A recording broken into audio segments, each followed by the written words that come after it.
Mis hermanos, dirijamos nuestra mirada a Efesios 1, del verso 1 al 6. Hemos iniciado una serie de sermones llamado las doctrinas de la gracia. Y son las doctrinas de la gracia porque es que tanto la depravación o corrupción total del hombre, la elección incondicional, la expiación limitada, la perseverancia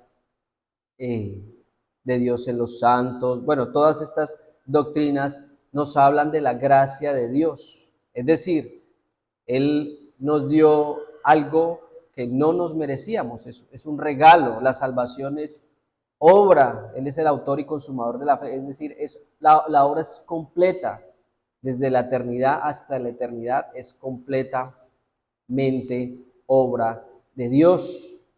Él es el que se lleva todo el protagonismo. Lo único, como digo siempre, lo único que ponemos nosotros de nuestra parte es nuestro pecado. Nosotros fuimos el problema y Él nos dio la solución en Cristo Jesús. Y muchas de estas doctrinas chocan con la mente humana, es decir, las personas tratan de racionalizarlas porque no las entienden. Y no las entienden porque no conocen a Dios. Ayer me ponía a meditar algo y hay un libro que se llama El conocimiento del Dios Santo, que muchos de ustedes tienen. Y ese libro nos habla de que dice que quien dice conocer a Dios tiene contentamiento en Él. Es decir, si usted dice que conoce a Dios, usted tiene gozo y contentamiento en lo que Él dice. Claro, a veces puede llegar usted a decir, uy, Señor, esto como que no va con lo que yo quiero, pero no importa, yo me someto a tu voluntad porque eso es lo que tú quieres y trataré de hacerlo así. También dice, parte de lo que dice Daniel 11, 32, dice que el que conoce a Dios o el pueblo que conoce a Dios, ¿verdad? Se esfuerza y actúa. Entonces, es un problema del conocimiento de Dios. El hombre no actúa porque no conoce a Dios, no tiene contentamiento en Él porque no conoce a Dios. Y parte del conocimiento de conocer a Dios es conocer su soberanía, ¿verdad? Ahí está el detalle, la soberanía de Dios. Porque ustedes escuchan decir en el mundo muchas veces que se haga lo que Dios quiera. Casi siempre dicen eso, cualquier persona lo puede decir. Pero bueno, ¿realmente sí somos conscientes de lo que implica esa frase? Porque cuando yo digo que se haga lo que Dios quiera, estoy aceptando todo lo que viene de parte de Dios. Pero no es así. Ante cualquier dificultad, pues ya, no es lo que Dios quiera, sino lo que yo quiera. Por ejemplo, ¿qué tal si Dios quisiera que se nos muriera un ser querido, la esposa o un hijo? ¿Verdad? ¿Será que sí somos conscientes de lo que significa la soberanía de Dios? O en lo que vamos a hablar hoy, la elección incondicional de Dios, que nos habla, en pocas palabras, nos habla de que Dios eligió a unos y pasó por alto a otros. Entonces muchos dicen, no, ¿cómo es Dios de injusto? ¿Cómo va a salvar a unos? ¿Y por qué por qué no salva a todos? Deja que ahorita en Romanos 8 que estaba, en Romanos 8, 9, dice que no son no son hijos de Dios todos. Todos no somos hijos de Dios. Ahí dice la escritura, decía de que no son los que descienden de carne y ya, no, son los que son llamados en la descendencia de Isaac. Son los hijos de Dios. Y claro, son los que hacen la voluntad del Padre, los hijos de Dios. Entonces, no todos somos hijos de Dios. Y tenemos que tener en cuenta algo y tenemos que tenerlo en claro. La depravación total o corrupción radical viene de la mano con la elección incondicional de Dios. ¿Por qué? La depravación total o la corrupción radical nos habla de que estamos totalmente incapacitados porque estamos muertos espiritualmente y no hay nada bueno en nosotros y no podemos hacer nada, ¿verdad? Es decir, estamos separados de Dios y es necesario que Dios nos llame a la vida y nos dé un corazón nuevo, un corazón de carne. entonces es por la elección de Dios estando muertos en nuestros delitos y pecados. Es decir, van de la mano estas dos. Yo no puedo decir creo en esto y no creo en esto. Y partimos del punto de que si decimos, como dice Génesis 3:5, Génesis 8:21, de que el continuo pensar del hombre es maldad, aún desde la juventud. Y como dice Job 15:14, que dice, ¿quién podrá decir soy limpio de corazón y lavado mi pecado? Nadie. Todos somos pecadores. O alguien puede decir, no soy pecador. Y si dice eso, pues hace a Dios mentiroso. Entonces, si partimos de esa base, de como dice David, somos concebidos y nacimos en pecado. Si partimos de esa base, pues, ¿qué va a haber algo bueno? O pregunto yo, ¿hay algo bueno, hay algo que podamos hacer para ganar el favor de Dios, para que nos elija? No. Es decir, todos íbamos rumbo al infierno. Romanos 3:23 dice que estamos destituidos de la gloria de Dios. Y más adelante, Romanos 5:12 dice que todos, por cuanto todos pecaron, porque el primer Adán pecó y pasó el pecado y luego la muerte, por cuantos todos pecamos y estamos destituidos de la gloria de Dios. Entonces, ¿qué puede haber bueno en mí para ganar el favor de Dios? Para decir, Señor, elígeme. No puede haber nada bueno en nosotros. No hay nada. Por eso es incondicional, es decir, no hay ninguna condición. Yo estoy en una condición lamentable, estoy muerto y el Señor así me elige. Me regenera y pone el don de la fe para que yo pueda responder a su llamado. Es la obra de Cristo, eso es gracia, es la gracia de Dios. Entonces, es la elección incondicional de Dios. Voy a leer para ustedes Efesios 1 del 1 al 6. Dice, Pablo, apóstol de Jesucristo, por la voluntad de ¿quién? De Dios, a los santos y fieles en Cristo Jesús que están en Éfeso. Gracia y paz a vosotros de Dios nuestro Padre y del Señor Jesucristo. Ahora, bendito sea el Dios y Padre de nuestro Señor Jesucristo, que nos bendijo con toda bendición espiritual en los lugares celestiales en Cristo, según que nos escogió en Él antes de la fundación del mundo. No siquiera se había fundado el mundo y ya nos había escogido, ya nos había elegido. ¿Para qué nos escogió? Para que fuésemos santos y sin mancha delante de Él. Ese es el propósito, para que seamos santos y sin mancha de Él. ¿Cuál es el propósito? Todo el mundo se pregunta, ¿cuál es mi propósito, Dios? ¿Es para qué? Para que usted sea santo y sin mancha delante de Él. Es decir, y esto glorificándolo a Él. Y dice que es en amor, habiéndonos predestinado, una palabra que a muchos no les gusta, predestinación, ¿verdad? Tienen problema con esto. Habiéndonos predestinados, ¿para qué? Para ser adoptados hijos suyos. Porque es que estábamos alejados de la ciudadanía. Lo que estábamos cantando, dice que estábamos ciegos, mi pecado me alejó de ti y tú me trajiste para que fuéramos adoptados hijos suyos. ¿Por medio de quién? De Jesucristo. Es por medio del sacrificio de Cristo. El sacrificio de Cristo es el ministerio de la reconciliación, ¿verdad? Del hombre con Dios. Es por medio del ministerio de Cristo que nosotros somos reconciliados y nos acercamos a Dios, según el puro afecto de su voluntad. ¿Hay algo que condicione a Dios?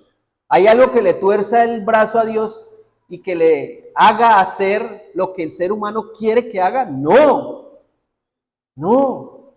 Porque es que estamos hablando, cuando hablamos de esta doctrina, ¿qué soy yo delante de Dios? ¿Qué soy yo delante del 3 veces santo, que hizo todo lo que hay en el universo, que hizo todos los animales, que lo hizo usted?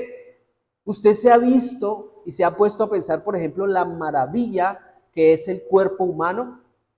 La maravilla, por ejemplo, que es el corazón, que nunca se detiene y bombea durante su vida millones de litros de sangre y nunca se detiene. El cerebro, millones de neuronas allí contenidas y que le hace diferenciar muchas cosas. Es decir, ¿usted cree que puede contender con ese Dios que lo hizo usted?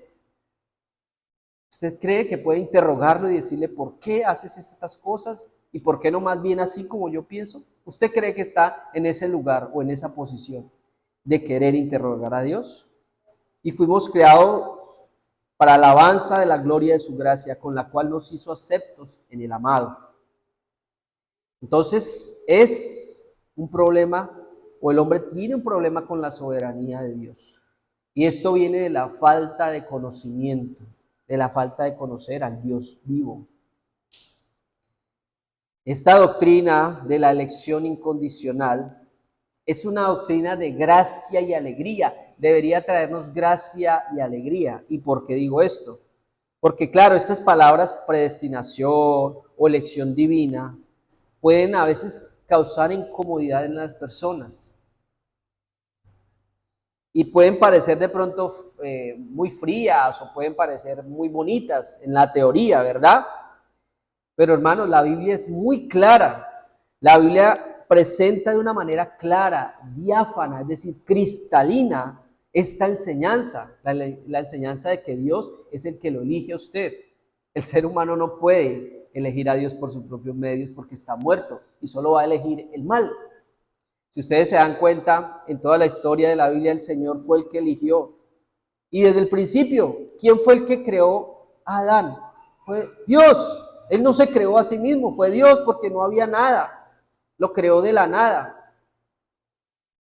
Y luego, cuando elige a Noé, lo llama a Noé. Y luego a Abraham, llama a Moisés. Y uno podría decir, no, es que ellos eran muy buenas personas. Ellos no cometían pecado, tenían algo bueno en ellos, ¿verdad? No, todos cometieron pecado. Todos fueron concebidos y nacieron bajo pecado.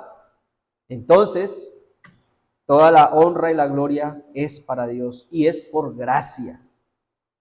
Entonces, la Biblia está llena de todos estos ejemplos de que es Dios quien elige sin que el hombre cumpla algún prerequisito o algún requisito para ser llamado. Y yo siempre pongo el ejemplo de una madre con su hijo. Cuando es una buena madre, ¿no? Cuando nace su hijo, ¿será que ese bebé que está ahí o esa bebé hace algo para que la madre, ame a esa niña o ese niño? ¿Ha hecho algo? No, pero ya ustedes darían la vida por ese niño o esa niña, ¿verdad? Entonces, el bebé, ¿qué hace? Nada, no hace nada, pero la mamá y el padre los aman incondicionalmente, es decir, no hay ninguna condición que deba cumplir este bebé recién nacido para que sus padres los amen. Así es el Señor con nosotros. No hay nada bueno en nosotros, simplemente es por el afecto de su buena voluntad. Entonces, la Biblia nos presenta esta enseñanza como una de las más hermosas y esperanzadoras. No es una enseñanza fría que viene de parte de un Dios frío y de que es injusto. No, si se ve y se entiende y se estudia de verdad concienzudamente, podremos encontrar allí hermosas palabras y esperanzadoras palabras. No es un destino impersonal, es más bien un acto de amor que viene de parte de Dios. Es un acto de amor porque, repito, todos merecíamos el infierno. No es que unos sí y otros no, todos. Esa es la condición que usted tiene que ver. Todos merecíamos el infierno. Y simplemente Dios prefirió decir, voy a escoger a estos para que no se vayan al infierno. ¿Eso es un acto de injusticia o más bien un acto de misericordia? Y con los que se van al infierno es un acto de justicia.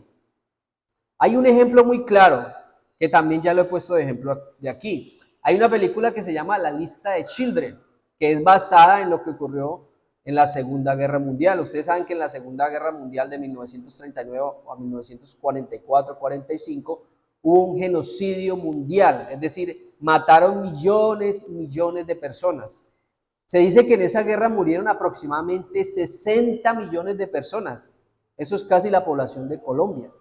Murió mucha gente por el exterminio nazi, porque simplemente un hombre llamado Adolfo Hitler dijo que ellos eran una raza superior y que los judíos merecían morir, no merecían más. Eran una raza inferior junto con los negros. Y claro, él mató muchas personas. Es decir, el destino de los judíos ya estaba jugado, entre comillas, ¿no? Porque el único dueño del destino es Dios. Entonces, estos judíos, ya por el hecho de ser judíos, ya estaban marcados para la muerte. Pero ¿qué hizo este hombre llamado Children? Él tenía una fábrica, y en esa fábrica, y él era alemán, y en esa fábrica empleó muchos judíos, y los que él empleó allí se salvaron del destino que tenían, que era la muerte. Y claro, cuando pasó esto, uy, este hombre, qué hombre tan bueno, mire, salvó a todos estos que iban a morir. ¿Por qué no pensamos así de Dios? Si todos íbamos a morir y Él salvó a unos, ¿por qué no pensamos de la misma forma? Que Dios tan misericordioso, que no permitió que estos murieran. Y no solo eso, entregó a su Hijo Jesucristo para que estos no murieran. Entregó su vida. Pero no, decimos, uy, que Dios tan injusto. ¿Cómo es que unos se van para el infierno? Uy, no, yo no creo en eso. Uy, no, eso es una doctrina de demonios. No, hermanos, ese es el amor de Dios, el amor incondicional que hace que cambiemos de condición, porque Él nos ama a pesar de lo que somos. Y claro, algunos temen que esta doctrina encierre al hombre en un destino rígido, es decir, que lo encierre en una cárcel. Ay, no, ya fui predestinado, entonces no voy a hacer nada porque ya soy predestinado al infierno. Otros creen que este tipo de doctrina solo debería limitarse o solo debería estar allá cuando uno hace estudios de teología. Y muy pocas personas hablan de esto en el púlpito, porque a muchas personas les parece terrible escuchar esto. Pero la elección incondicional no es una idea oscura, más bien debe ser una fuente de alabanza y gratitud a Dios, que ha tenido misericordia. Dios escoge libremente, por gracia, a quienes no lo merecen. Es que ese es el punto de partida. Nadie merece ir al cielo por sus propios méritos. Nadie, ni el más bueno que usted conozca, nadie merece. Porque Efesios 2 dice, estamos muertos en nuestros delitos y pecados. Merecíamos la condenación eterna, pero Él por misericordia, por gracia, porque nos da lo que no nos merecemos, ¿verdad? Nos da lo que no nos merecemos. Y no nos da lo que nos merecemos, nos escoge. Esto es hermoso. Esta enseñanza, esta doctrina que revela la bondad, la misericordia de Dios hacia el pecador. Ahora, vamos a entenderla mejor, vamos a ver qué es la elección incondicional, vamos a ver un poco de su base bíblica y vamos a hacer algunas aclaraciones que son o no son necesarias, ¿verdad? Y claro, podemos ver en esto unas ventajas prácticas para la vida cristiana. Ahora, hay tres conceptos claves que debemos entender para entender, valga la redundancia, qué es la elección incondicional. Es una predeterminación, es el plan soberano de Dios, porque es que Dios no actúa sobre la marcha. Dios no es el que dice, bueno, voy a ir hasta acá y ahí voy viendo. Entonces, a medida que se vaya desarrollando el plan de salvación, voy a ir mirando. No, es un plan desde antes de la fundación del mundo. Ya está predeterminado, ya está predestinado. Y a través de este plan, Él decide todo lo que sucede en el universo. Nada ocurre por el azar, ¿verdad? Nada ocurre por el azar. No es de que, ay, pasó esto y Dios no se lo esperaba. Sí, no, nada ocurre por el azar. O fue suerte, ¿no? Qué suerte la que tengo. No, nada ocurre por el azar. Vea, hermanos, desde el latido del corazón hasta los eventos más complejos que hay en el universo están bajo la voluntad de Dios. Ahora, podríamos decir, bueno, ¿y el pecado también está en la voluntad de Dios? ¿Será que sí? Hasta eso, hermanos. Claro, Él no es el autor del pecado. Es el hombre el autor del pecado, pero hasta el pecado está dentro de la voluntad de Dios. Porque hace que el plan soberano de Dios avanza y Él transforma el pecado. Dice Efesios 1:11, lo tenemos ahí más abajito, dice, en él mismo o en él asimismo tuvimos herencia, habiendo sido predestinados, ¿verdad?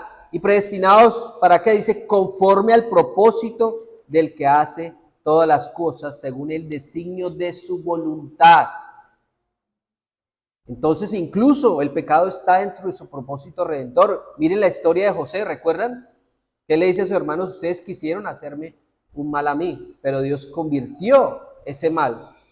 ¿Qué sería de la nación de Israel si los hermanos no hubieran cometido pecado contra José? Lo vendieron, ¿verdad? Lo vendieron como un esclavo. Pero Dios, ¿cómo transformó ese pecado? ¿Dios permitió eso? Sí. ¿Dios fue culpable de ese pecado? No, fue el hombre. Es responsabilidad del hombre. Pero Dios transformó ese pecado. ¿Para qué? Para que toda una nación, años después, tuviera alimento, la nación de Israel, o si no se hubieran muerto de hambre. Estaba dentro del plan redentor.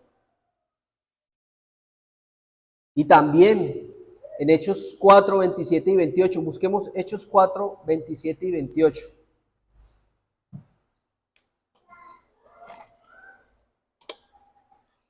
Esta historia está dentro del contexto cuando Pedro sale del concilio, es liberado y dice, porque verdaderamente se unieron en esta ciudad contra tu santo Hijo, Jesús, a quien ungiste, Herodes y Poncio Pilato con los gentiles y el pueblo de Israel. Es decir, está hablando de cómo desde Herodes, los gentiles y el pueblo de Israel se unieron en contra de Jesucristo, ¿verdad? Buscaron testigos falsos, buscaron, como quien dice por ahí, le buscaron la caída, tuvo un juicio injusto para mandarlo a la cruz, para matarlo. Pero miren lo que dice acá el 28, Hechos 4, 28. Para hacer cuanto tu mano y tu consejo habían antes determinado que sucediera. Es decir, ¿ya estaba determinada la muerte de Cristo? Sí. ¿El pecado que se iba a cometer? Sí. ¿El hijo de perdición Judas? Sí. Pero ¿quiénes fueron responsables por el pecado? Ellos, Judas, el pueblo que lo condenó, los del Sanedrín. Pero ya estaba el predeterminado consejo de que así sería esto. Ahora, la predestinación es una parte de la predestinación enfocada en el destino eterno del ser humano. Entonces allí está la elección, los que Él elige para que vayan al cielo, y la reprobación, los que no van al cielo, los que van al infierno, los que Dios determina. El fin eterno de cada persona según su propósito eterno. Ahora, elección incondicional. Elección significa escoger. Dios escoge a algunos para salvación incondicionalmente. ¿Qué significa esto? Que esta selección o esta elección no depende en nada del hombre. No es por obra, no es porque tiene buenos pensamientos, no es porque tiene buenos méritos, no es porque es honrado, no es porque es justo, no es porque es buen vecino, no es porque... no es por eso, no es por eso. Es por el puro afecto de la voluntad de Dios. No es porque Dios vea algo bueno en nosotros. Ay, tan buenecito que es el hermano Pablo, tan bueno que es el hermano Leví, tan bueno que es la hermana Elina. No, es por su misericordia, por su gracia, por su elección. Es por pura gracia, porque nadie es justo, lo dice Efesios 2, lo dice Romanos 3, cuando dice no hay justo ni aún uno, y está tomando como base bíblica el Salmo 14 y el Salmo 53. No hay quien busque a Dios. Entonces la elección incondicional, repito, no es algo frío, no es una doctrina oscura, es una fuente que más bien nos debería dar gozo en el corazón, gratitud, porque es que si dependiera de nosotros nadie sería salvo, si dependiera del hombre nadie sería salvo. Si hay alguien que está o no está de acuerdo con eso, yo le diría, bueno, entonces sálvese por sus propias obras, pero no le va a alcanzar, no le va a alcanzar. porque en cada momento estamos pecando, pecando, pecando. Y el cielo requiere perfección. El cielo requiere perfección porque dice en Apocalipsis que no entrará cosa inmunda ni corrupta. Por eso es necesario que nosotros tengamos un cuerpo nuevo, incorrupto. Entonces, esa persona quedaría atrapada. Si dependiera de nosotros, nadie sería salvo. Pero Dios, en su amor, elige libremente a quienes salvará. Esto es para que nosotros alabemos su misericordia. La elección incondicional no es algo aislado, no es una idea aislada. Está conectada con otros pilares, con otros fundamentos del pensamiento bíblico reformado, especialmente, como les decía anteriormente, con la depravación total. Porque ¿cuál es la relación? Dice, si el hombre está espiritualmente muerto, Efesios 2 nos lo dice, entonces no puede ni buscar ni desear a Dios. No puede desear lo bueno, y lo bueno es Dios. No hay bondad en el hombre que lo haga merecedor de la salvación. No hay bondad en el hombre que pueda ser hallada, que pueda decirse, bueno, este hombre es digno de salvación. No. Por tanto, si solo algunos son salvos, es únicamente porque Dios los escoge y los regenera a través del Espíritu Santo. Por eso le dijo a Nicodemo, es necesario nacer de nuevo. Y él no lo entendía en San Juan 3. Es necesario nacer de nuevo. Todo nace de la iniciativa divina de Dios. Es decir, Dios es el que tiene la iniciativa en el plan de redención. La fe no nace del hombre, no nace de mí la fe. No, es el fruto de la regeneración de Dios. Usted es regenerado y Dios, como dice Efesios 2:8, le da el don de la fe, porque dice, no es de parte de ustedes, es don de Dios. Vamos a 2 de Timoteo 1:9, por favor.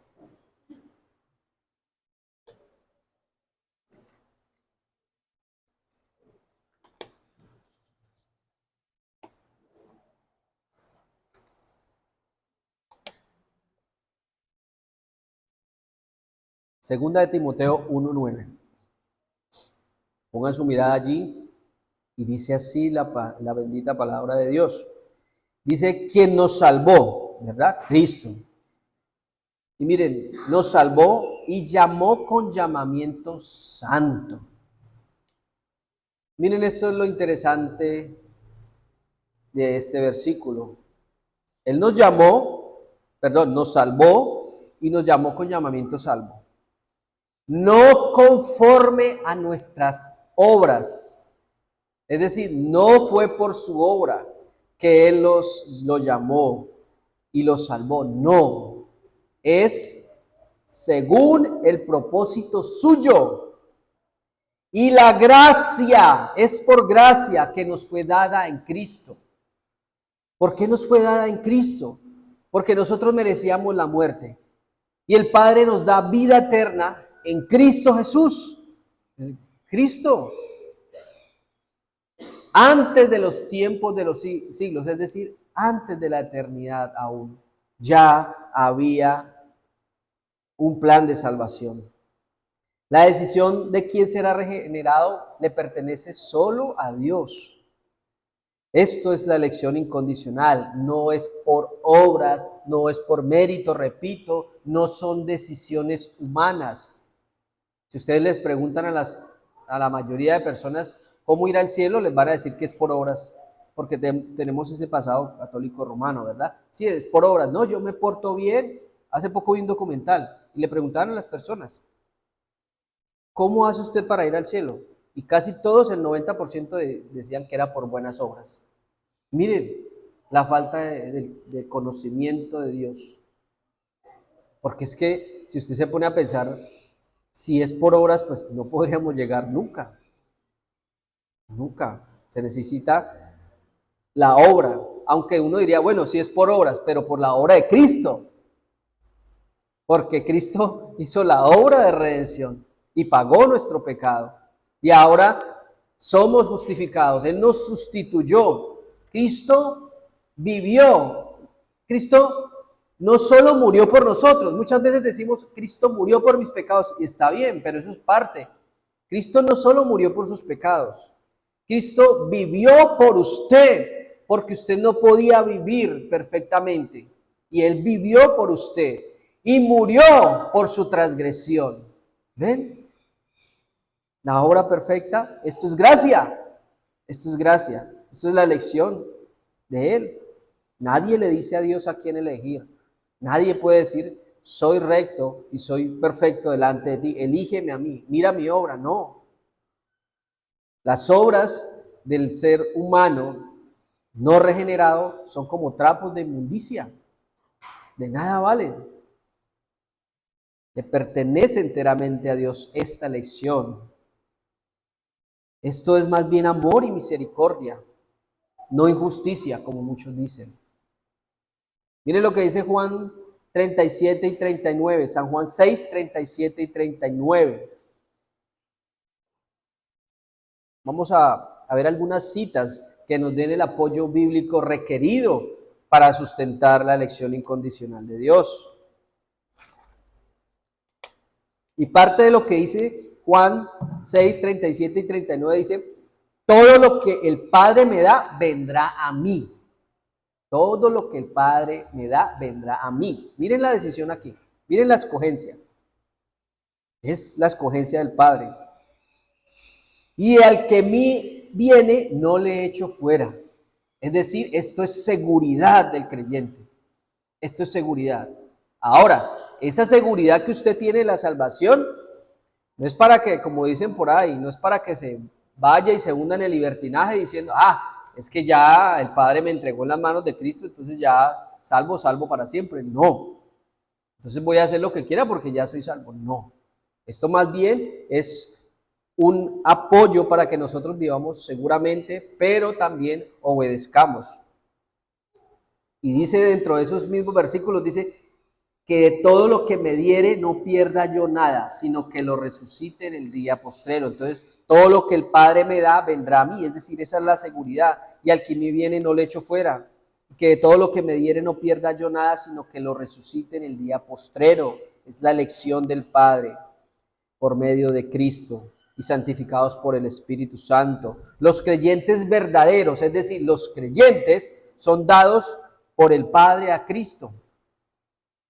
Solo los que el Padre entrega pueden venir a Jesús. Solo los que el Padre le entrega en la mano a Cristo. Esos son sus hijos. Y Cristo nos da una garantía. ¿Cuál es la garantía? Ninguno de ellos se perderá. La salvación no se pierde. Ninguno de ellos se perderá.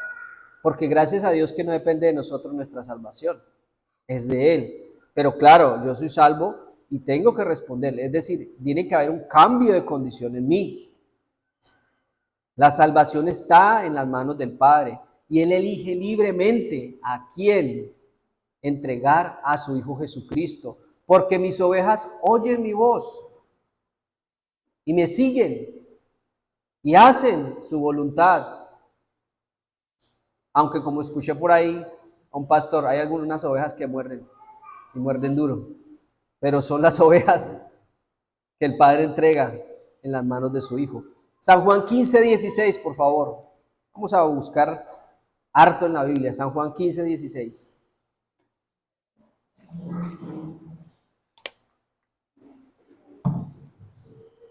Y este es uno de esos versículos que no necesitan una exégesis ni una hermenéutica. Es decir, es muy claro, es muy claro. Fíjense, San Juan 15, 16. No me elegisteis vosotros a mí, sino que yo os elegí a vosotros. ¿Esto requiere alguna explicación? Esto requiere que, no sé, vayamos a un diccionario teológico o a una Biblia que nos ilustre y que nos... ¿No? ¿Será que está claro? No me elegiste vosotros a mí, sino que yo os elegí a vosotros. Miren este juego de palabras. Cristo, ¿verdad? El Padre, Dios, nos elige a nosotros. para que nosotros lo podamos elegir a Él. Porque si estamos muertos en nuestros delitos, en nuestros pecados, no lo podríamos elegir a Él. Este versículo nos afirma directamente y claramente acerca de la elección soberana de Cristo. Él nos elige para que nosotros le podamos elegir a Él. Claro, uno podría decir, aunque el creyente decide seguir a Jesús, esa decisión ya viene precedida, es decir, ya antes viene por la elección divina de Dios, de Cristo. Cristo corrige la idea de que el hombre es el iniciador, es que viene de mí, este es el origen para mi salvación. No, antes ya el Señor lo había elegido. Y antes de que usted quisiera buscar a Dios, de que haya algo en su corazón que diga, uy, voy a empezar a leer la iglesia, voy a empezar a leer la Biblia, es porque Dios ya antes lo eligió a usted. La fe del creyente real, nuestra fe real, sí, pero no es el origen. No es el origen de nuestra relación con Dios. Ya antes Él nos había elegido. Dios produce en nosotros el querer como el hacer por su buena voluntad, nos dice en Filipenses 2:12. Miren lo que dice Primera de Juan 4:19, por favor. Primera de Juan 4:19.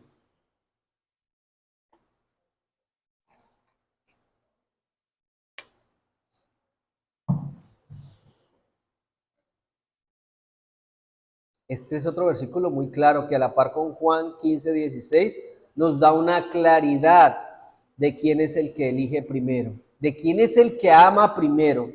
Fíjense bien, Primera de Juan 4:19, dice, nosotros le amamos a Él porque Él ¿qué? Nos amó primero. ¿Quién nos amó primero? ¿Quién nos eligió primero? Dios. Nosotros le amamos a Él porque Él nos amó primero. Nosotros podemos decir, amamos a Dios, aunque imperfectamente, en Cristo Jesús lo hacemos perfectamente, pero nosotros podríamos decir, le amamos a Él porque Él nos amó primero. Él puso el querer en nosotros de amarlo a Él. Él puso el don de la fe en nosotros para que le podamos amar.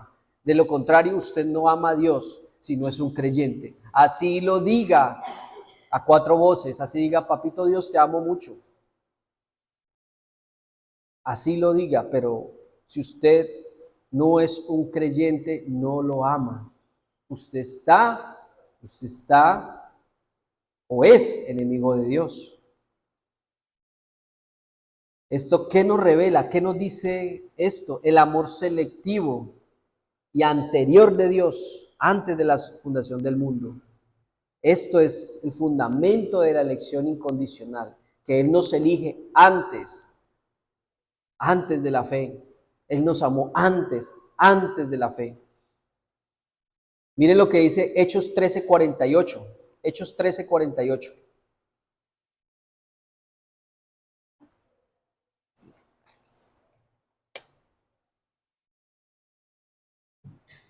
Hechos 13:48 dice, creyeron todos los que estaban ordenados para vida eterna. Creyeron todos, pero no todos, todos los que estaban, ¿cierto? Ordenados para vida eterna. Aquí este pasaje nos muestra claramente que la fe no precede a la elección, es decir, que la fe no está antes de la elección. Primero está la elección y luego está la fe.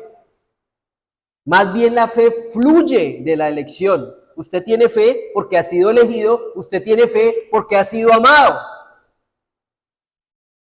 Y más adelante, ahí mismo, donde estaban en Antioquía, Pablo y Bernabé predicaron y los que estaban ordenados para vida eterna creyeron.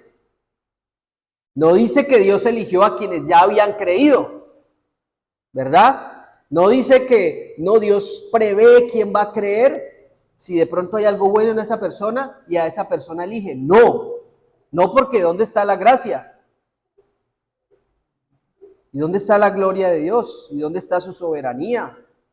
No dice que Dios eligió a quienes ya habían creído, no, sino que la fe fue el resultado de la elección previa de Dios, de su amor, de su elección divina.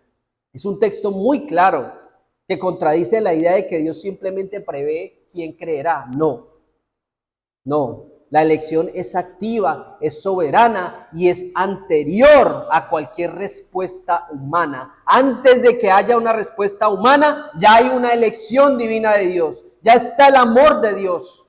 Y luego sí viene la respuesta humana. Luego sí viene el don de la fe que también es puesto por nuestro Dios. Segunda de Tesalonicenses 2:13. Segunda de Tesalonicenses 2:13. Dice, pero nosotros debemos dar siempre gracias a Dios respecto a vosotros. ¿Y por qué dice esto Pablo? Hermanos amados por el Señor, de que Dios os haya escogido desde el principio, ¿para qué? Para salvación. Él nos escogió desde antes para salvación, mediante la santificación en el Espíritu y la fe en la verdad. Pablo está afirmando aquí que los creyentes fueron escogidos desde la eternidad y no fue por sus méritos, no fue porque fueran buenas personas, no, fue por el afecto de su voluntad. Y mire lo que dice acá el término amados por el Señor. Aquí revela un amor selectivo de Dios y que es reservado para los redimidos. Amados, los que Él amó primero. ¿Qué otro término de intimidad puede haber sino el amor? El amor íntimo de Dios por sus escogidos. La elección incluye todos los medios de la salvación, porque si Él le da la salvación, también le dará los medios de santificación. La santificación por el Espíritu y fe en la verdad. Y la fe no es obra humana, es don divino, como dice Efesios 2:8, ya les había dicho. Él nos escogió desde antes de la fundación del mundo. Volvemos otra vez a Efesios 1, del 4 al 5, donde iniciamos. Él nos escogió en Él antes de la fundación del mundo. Dios nos escogió en Cristo, no por lo que somos, ¿verdad? Sino por su gracia. Y cuando dice nos escogió, ese escoger es, en otras versiones dice que Él nos amó, es decir, es algo más íntimo que simplemente una escogencia. Es decir, Él nos conoció íntimamente, en amor nos amó. La elección, repito, no se basa en lo santo que somos nosotros, no se basa en nuestra santidad, sino que Él nos capacita para ser santos. Pablo nos dice aquí que es por el puro afecto de su voluntad y excluye cualquier mérito humano. Vamos a Romanos 8, 29, 30. Hoy estamos viendo harta Biblia.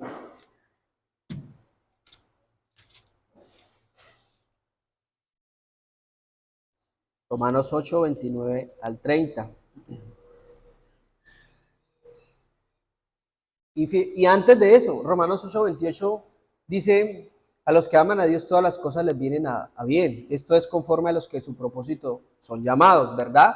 Y dice, a los que escogió, a estos también predestinó para que fuesen hechos a la imagen de Cristo, para que Él sea primogénito entre muchos. Y dice que a los que predestinó, a estos también llamó, y a los que llamó, a estos también justificó, y a los que justificó, a estos también glorificó.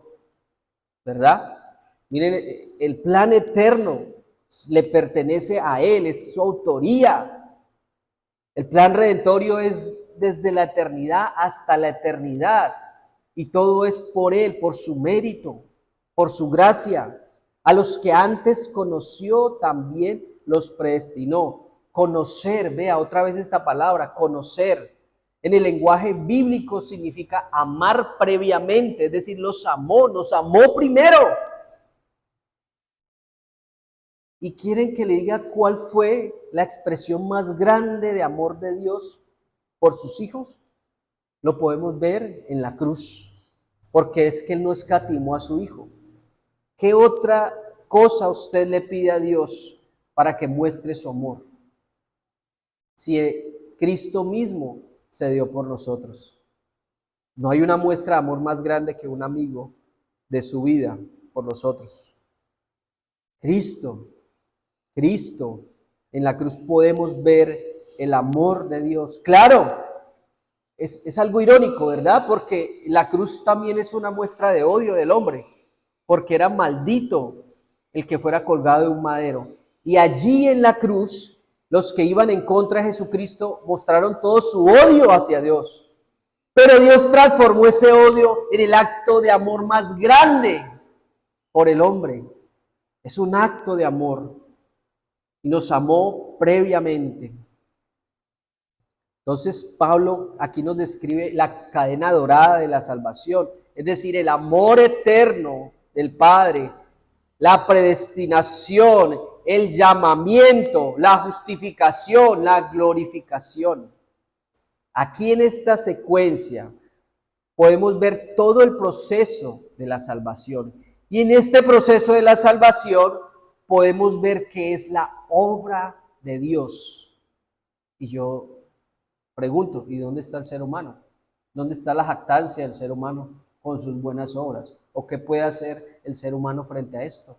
Nada. Simplemente calle, tema a Dios y obedezca. Como dice Eclesiastés, el fin de esto es tema a Dios y apártate del mal. Desde el principio hasta el fin. Y vamos más adelantico, por favor. Ya vamos a terminar. Romanos 9, del 6 al 26.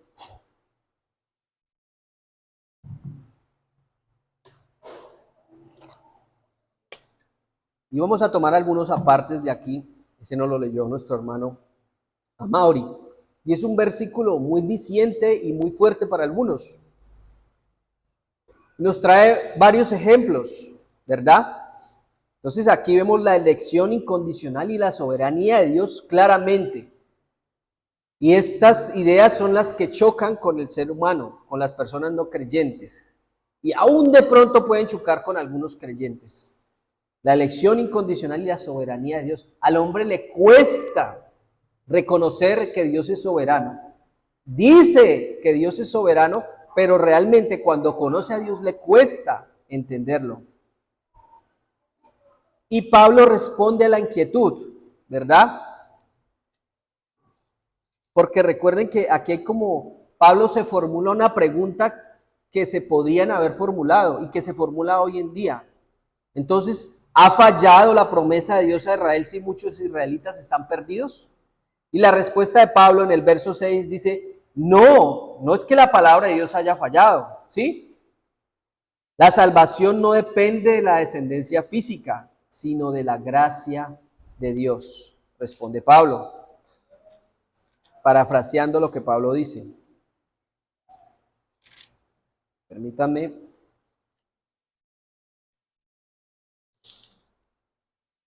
Listo. Porque en el verso 6 dice, no que la palabra de Dios haya fallado, porque no todos los que descienden de Israel son israelitas, no todos son hijos de Dios. Esa es la respuesta rotunda de Dios. Y miren que él pone ejemplos, ¿no? En el verso 7 pone a Isaac sobre Ismael, ¿verdad? En Isaac te será llamada descendencia. Es decir, Dios ya había elegido a Isaac por sobre Ismael. Ismael era mayor, pero no era conforme al propósito de Abraham y Sara, era conforme al propósito de Dios, la elección de Dios. En Israel te será llamada descendencia. Y Isaac era muy bueno. No, era mentiroso, era usurpador, era, ¿verdad? Pero Dios le plació elegirlo. Y pone también el ejemplo en el verso 11. Pongan su mirada en el verso 11. Dice, pone el ejemplo de Jacob sobre Esaú. De nuevo, Jacob también era como medio tramposo, ¿verdad? Pero Dios eligió a Jacob antes de que nacieran, sin considerar sus obras. Porque él dice, a Jacob amé, mas a Esaú aborrecí. Es decir, a Esaú lo pasé por alto, pero elegí a Jacob. Y no se basaba en méritos humanos porque, dígame, dos mellizos recién nacidos, ¿qué méritos iban a tener? Pero él ya había elegido cuál sería su nación escogida.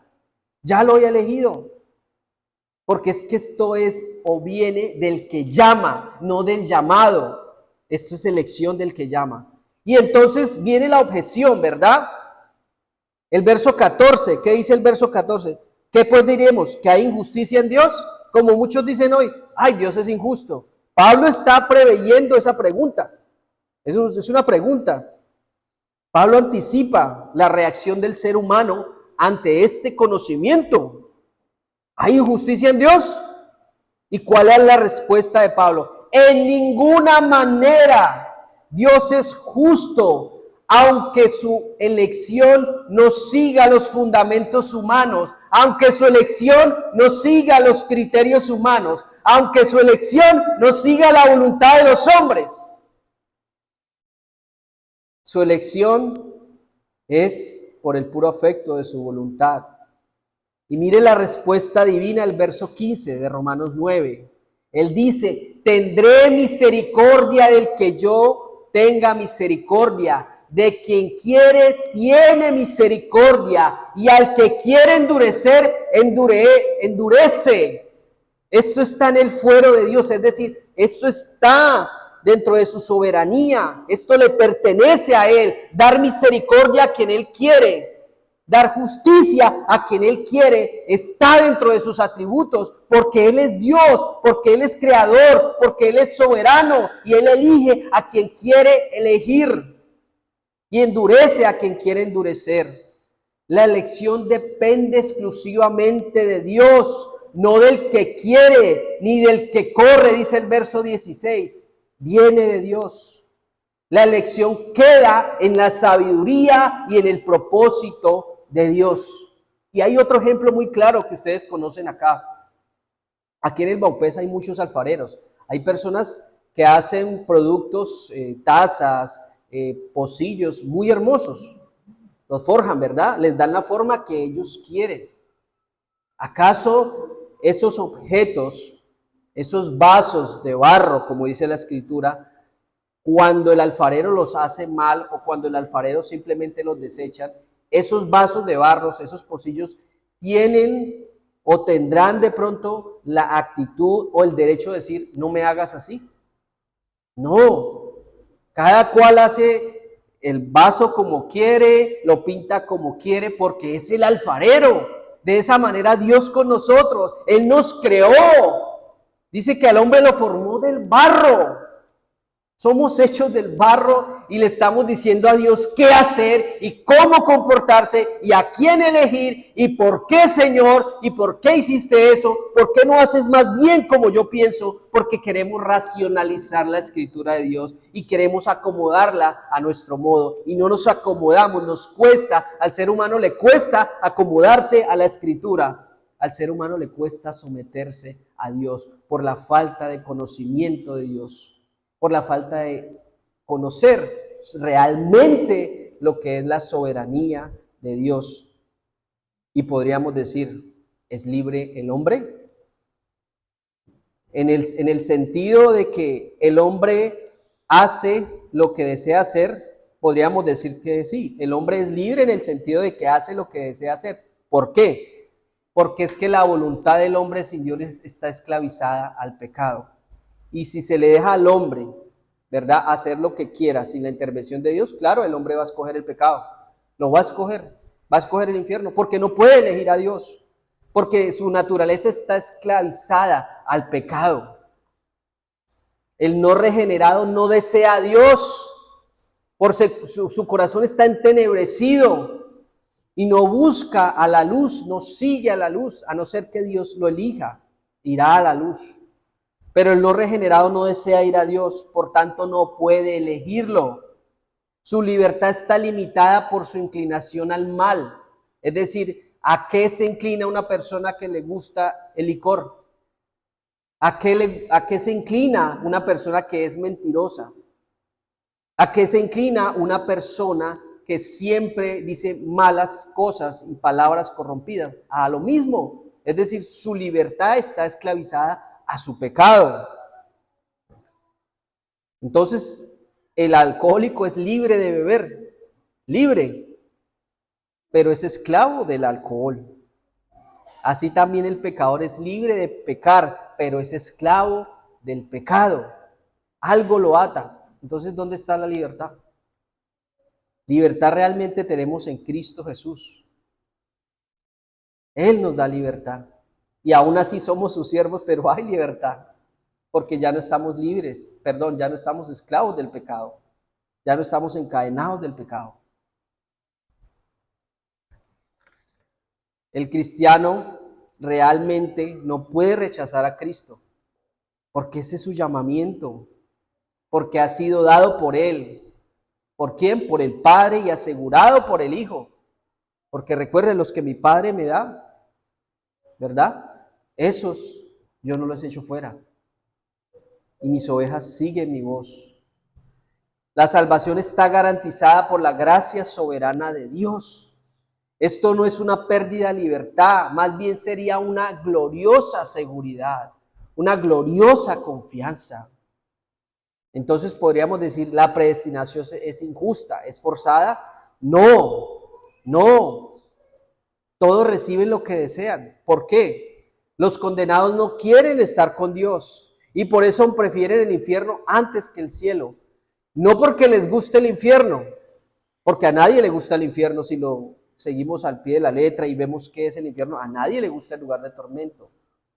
Pero antes que cualquier cosa, no se someten a Dios. Aunque lo digan, aunque digan que creen en Dios, pero no se someten. Porque muchos dicen Señor, Señor, pero no hacen la voluntad de Dios. Entonces prefieren más bien llevarle la contraria a Dios. Entonces desean lo que quieren o tienen lo que desean.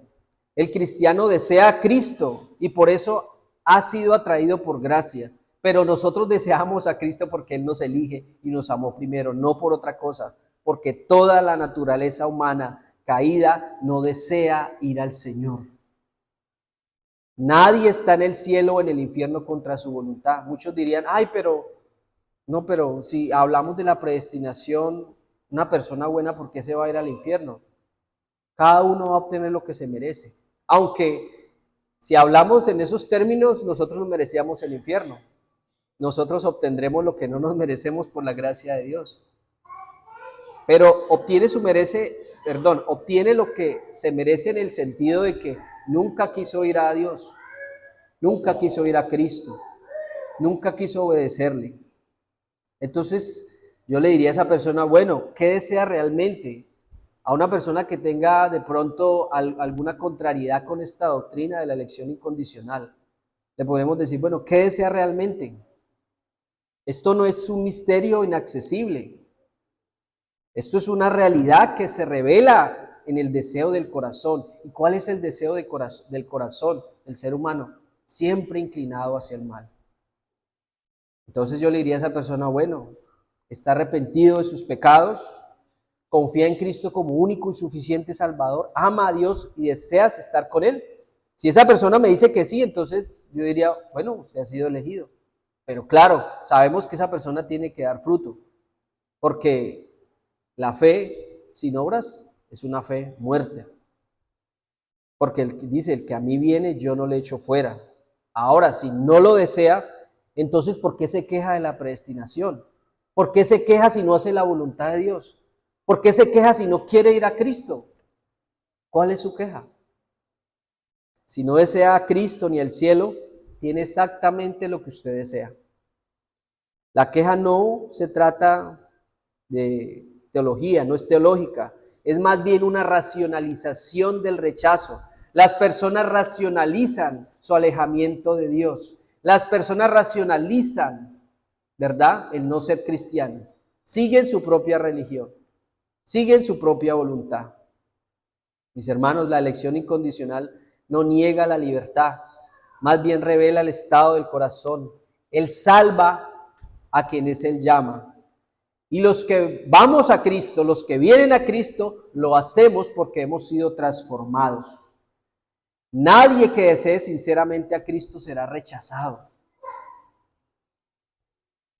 Todo esto que hemos visto confirma que la salvación es iniciativa de Dios, no del hombre. La elección incondicional es una doctrina de amor, gracia y seguridad. Ahora nosotros, como creyentes, ¿qué hacemos con eso? ¿Cómo vivimos nuestras vidas? Cada uno de nosotros tenemos todo tipo de problemas o situaciones. Y cada vez que vamos a la Escritura deberíamos encontrar en estas doctrinas seguridad. Cada vez que vamos a estas doctrinas debería darnos o infundirnos en aliento, porque nos sentimos mal a lo largo de nuestra semana. A veces estamos deprimidos, a veces no queremos hacer nada de estas cosas. Pero cuando nos acercamos a la Biblia, y ustedes ya tienen la capacidad de hacerlo, ya tienen la capacidad de buscar a Dios, pues encontramos estas hermosuras y estas joyas tan preciosas. Y esto es lo que nos levanta el ánimo. Y esto es lo que nos hace seguir y seguir. Y el que aún no cree, el que aún piensa o tiene dudas, pues hombre, Dios lo ha tenido acá y Dios lo tiene acá por algo, ¿verdad? Y por eso estamos viendo estas doctrinas básicas que cada uno de nosotros debemos conocer y recordar. Entonces todo esto nos lleva a confiar en la fidelidad de Dios. Y gracias a Dios que no depende del hombre. Porque es que las personas dicen, ay, no, es que es por mí, es por mi obra. Gracias a Dios que no es así. Porque es que el ser humano de por sí no persevera en nada. Gracias a Dios que es por Él. Gracias por su fidelidad. Gracias porque no es en nuestras propias fuerzas. Esto es la gracia, esta es la misericordia y amor de nuestro Dios. Esto debe ser un aliento, un descanso en un Dios que toma la iniciativa, la sostiene y la culminará. Pero si fuera por mi propia iniciativa, mi propia perseverancia, mi propia determinación, mi vida sería un mar de desesperanza, sin descanso, y seguramente sería un fracaso total. Pues yo mismo no puedo tener algo que condicione el amor de Dios para o hacia mí. Amén. Vamos a orar.